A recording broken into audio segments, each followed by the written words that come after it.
All right, good morning, or whenever this video comes out, whenever you're watching it. We're back, another update, another video, another week. So, what we got going on now, currently, at this point in time, not a lot's changed. However, it is slung under its own suspension. We managed to fabricate, knock out a few front shock mounts. They're just some tabs we fabbed up, drilled some holes in them, got a washer in there, kind of spacing it apart to make it easier to get the arms out. What we ended up doing was drooping a stock machine, figuring out the angle of the axle, which I think we came up with 27 degrees. We drooped this one 27 degrees. Like I mentioned in the video before, this is 13 and call it a 1/4 inch apart spread eyelid to eyelid, which is the same as a stock machine.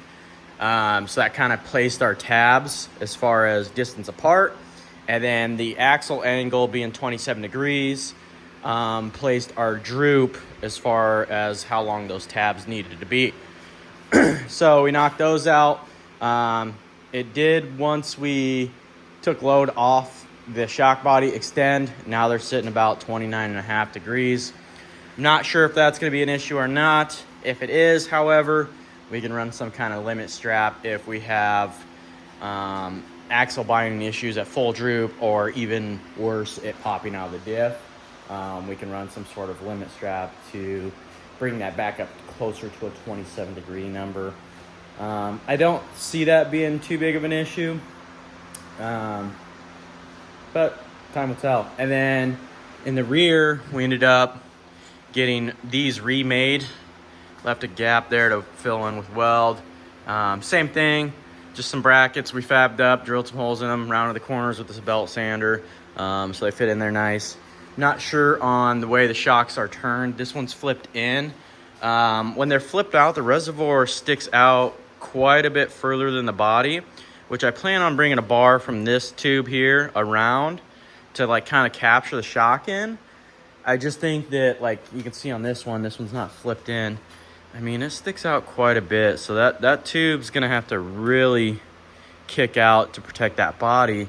And I feel like even if you come in here, I mean, you're still gonna have a good amount of this reservoir exposed, which when it lays on its side isn't gonna be ideal. So, but we played around with it, and with exhaust on it, you know, getting it further enough away from the header pipe.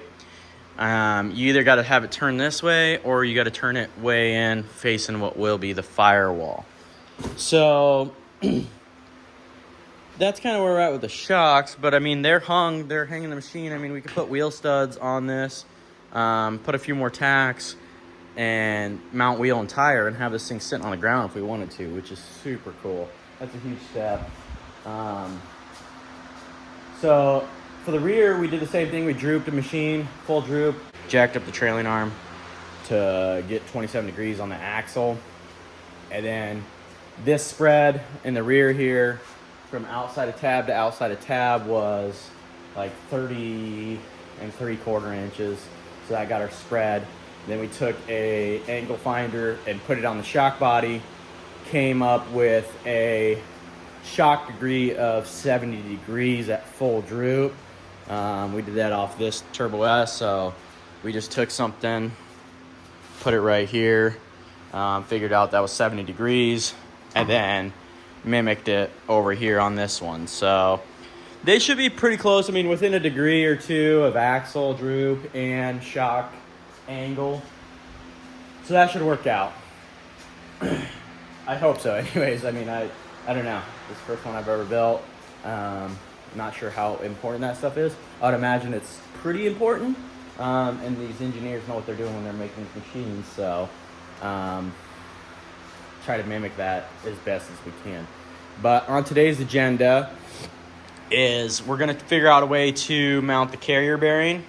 We need to get it up off this tube a little bit, so it's not at such an angle, and so that we can put the rear half of the prop shaft on. My idea is I got some 1-inch round stock I'm just gonna cope it so it fits around this bar here. And then it's probably only gonna be, you know, 1/2 inch tall. Weld a nut on the inside so that we can run a bolt down into it. Ideally, I would have liked to have found some 1-inch round stock and tapped it for an M10 bolt. But, I mean, it's Sunday and we only got hardware stores to buy material from. So that was all Menards had. But if we get that carrier mount made, then we can kind of work on making a tunnel or get an idea of a tunnel for it and close that prop shaft. And also we can start attaching some floor to this thing, some floor paneling. That way we can build a seat and we can just start moving up. Like I said, you know, we kind of work from the ground up on this. I mean, that's the only way in my head it makes sense. We did have to, I don't know if I mentioned it, we did have to move this bar up. Where we had it before, you can kind of see where there was some grinding and tacks. It was a little bit lower, but it would have had a upward angle on these tabs, which, I don't know, it wasn't pleasing aesthetically, nor do I think it would have functioned very well. So we moved that bar up, not a big deal. But I didn't film most of that stuff. I mean, it's just making brackets. I mean, explaining it's just as easy.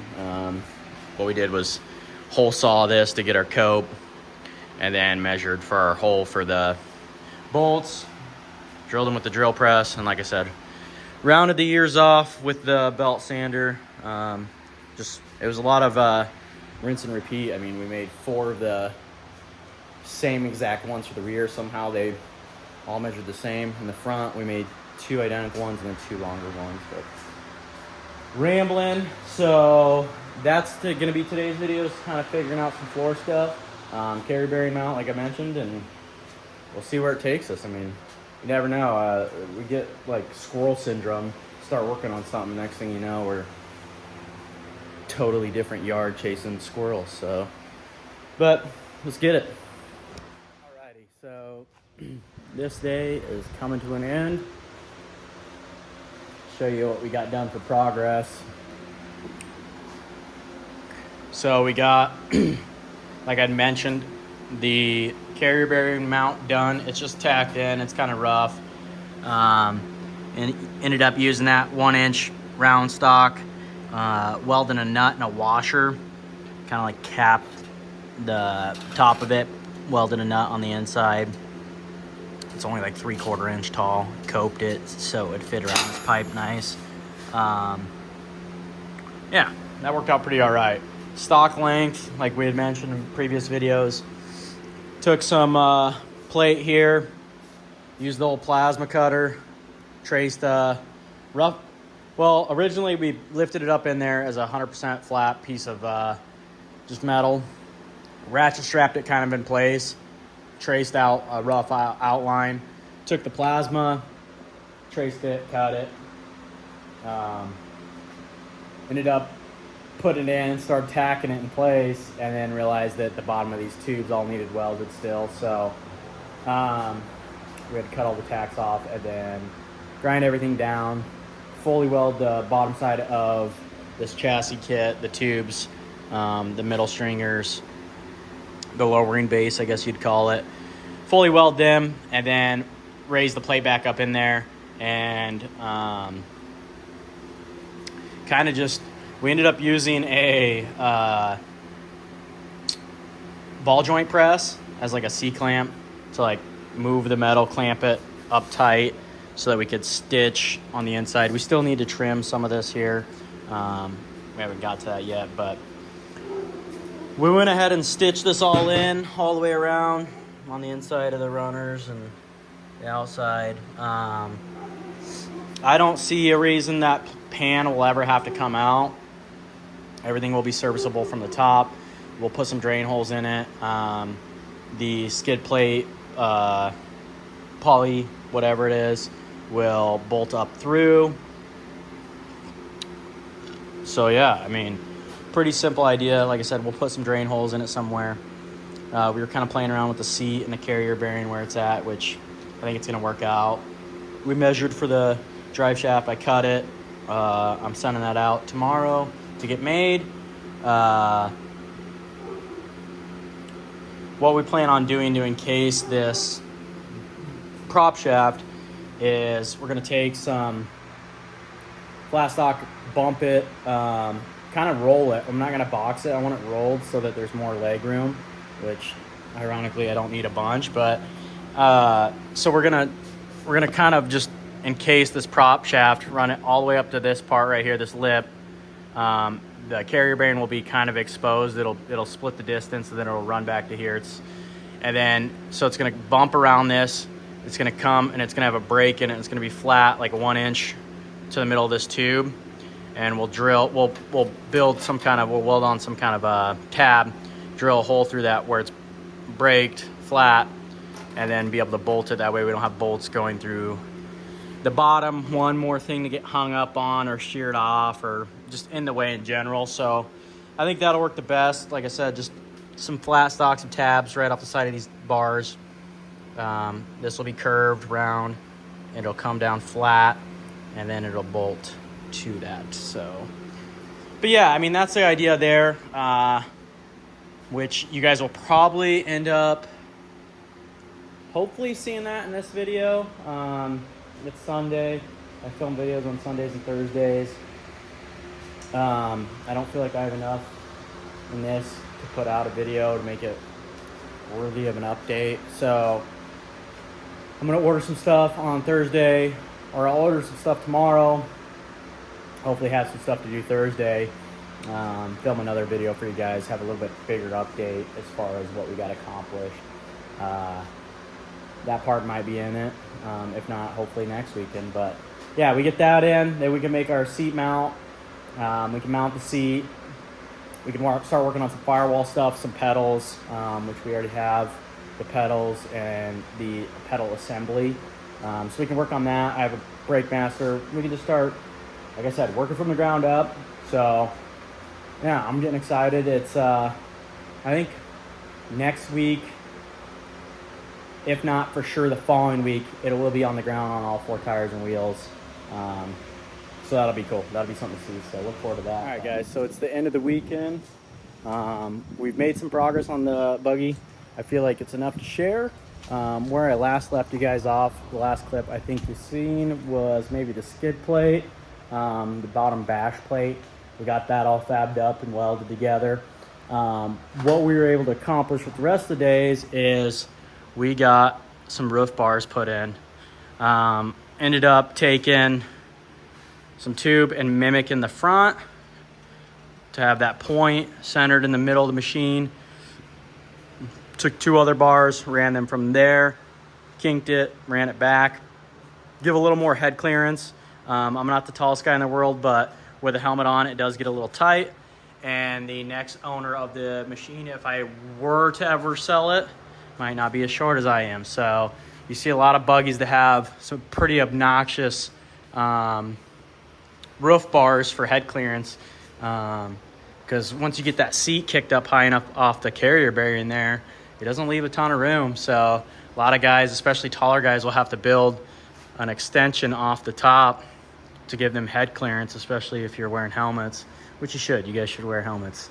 But anyhow, we got 3 tubes left to put in the roof itself. Let's see if I can film this without dying. But we got these pieces right here.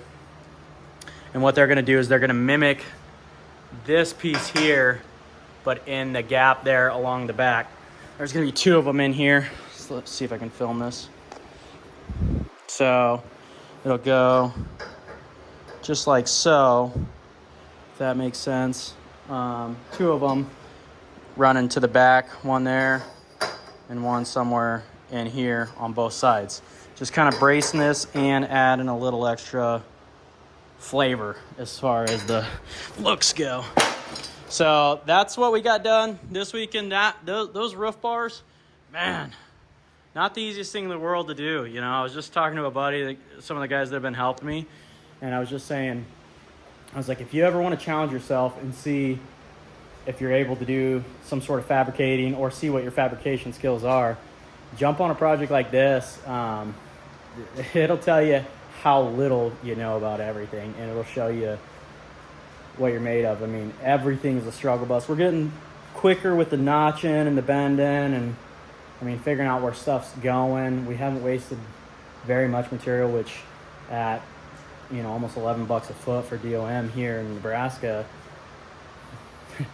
can't waste too much of it. So that's for sure. Can't afford to. So, but we're figuring it out. You know, it's a learning curve, and I am learning a ton. Hopefully, showing you guys some stuff, what we're doing. I mean, I haven't been filming as much of the fabrication side of things, like showing you step by step, but it gets kind of tedious, and to be honest with you, it's pretty annoying having to do stuff 3 times over, and I don't want to have you guys see that, because that's what we end up doing. We end up doing stuff 2 or 3 times to get it right. Like I said, we're not wasting material, which is good, but it takes a lot of modification. I was telling my buddy Spencer that was over here, I said, my catchphrase should be, the catchphrase is, we miss the execution and nail the modification. So it seems like that's always how it goes. You know, as far as execution goes, doesn't always quite turn out how we drew it up, but at the end of the day, with the modifications we make, it works. So it just seems fitting. So, but we're getting better. Just doing it, repetition, trying. So we did end up also getting some wheels and tires. We had the tires. We got Alba crushers. They're 14s. That's what we're going to be running on this machine, 14 by 35.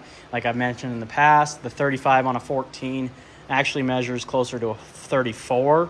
And on a 15, it measures true 35. I've been running 14 by 35s or 35 by 14s on my Turbo S, and it's not as harsh as a true 15-inch 35.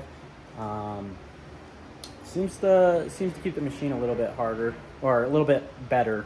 You can beat on a little harder than you can with a true 35. Might be all in my head. Maybe I don't beat on my machine that hard. I'm sure you guys are a lot crazier.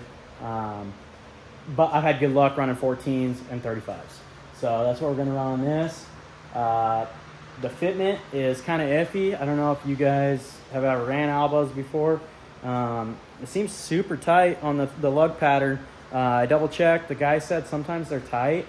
He's like, I don't know. He's told me he sold over 100 sets. He's like, we'll figure it out. Maybe they'll send you new center sections, or might even have to drill them. I'm not sure, but we're hoping to get that squared away tomorrow.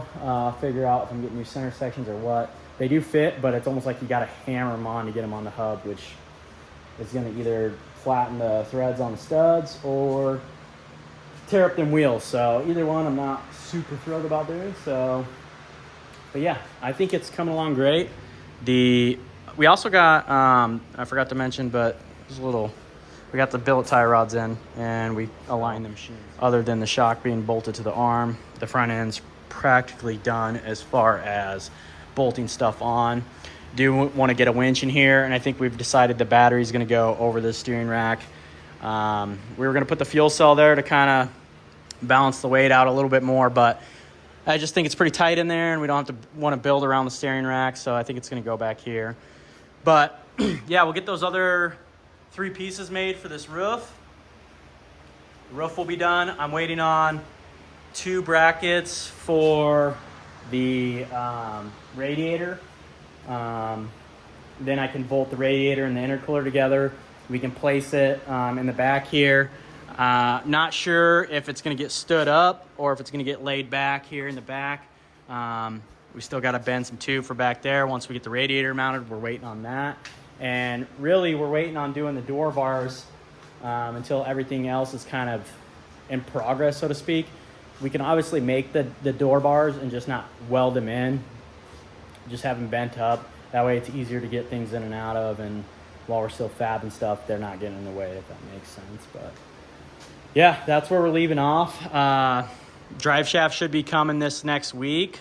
I need to make the tunnel still. Have my another buddy, his dad was supposed to help make that, so hopefully that pans out. If not, we'll get on the idea train of figuring out how we can do it here by ourselves. But yeah, I'm loving the way this thing's coming out.